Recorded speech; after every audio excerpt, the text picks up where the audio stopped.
খেয়াল করে দেখেন। এটা ধরা। না রে বন্ধু, কালকে তো রোজা, আমি সিগারেট আর খাইতাম না। রোজা দেখি তো আজকে যা খামু ভরপুর খাইলামু। একটা বছর পর রমজান পাইছি, এই রমজানেও সিলাই নিজের পরিবর্তন করতে হইব। পারলে তোরাও নিজের পরিবর্তন কর।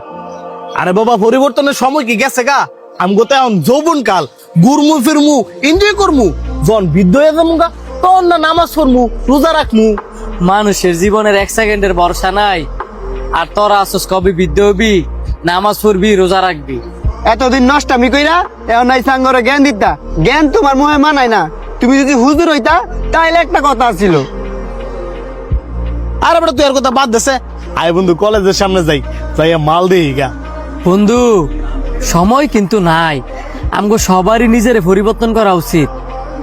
এই যে আমরা একটা রোজা পাইছি, এই রোজায় যদি আমরা নিজের পরিবর্তন করে ফেলি, এমন আছে এই রোজারও ছিল তো আল্লাহ আমগরে মাফ করে দিতে পারে।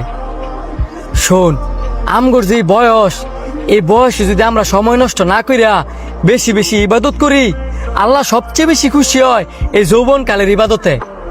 আর তোরা যে চিন্তা ভাবনা করছস যে বৃদ্ধ বয়সে ইবাদত করবি, শোন, যৌবন কালের একটা সিজদা বৃদ্ধ বয়সের 80 বছরের ইবাদতের সমান। তুই মসজিদে যাইয়া সেজদা দিয়া আঙ্গুল লাগে দোয়া করিস, তাই লইব।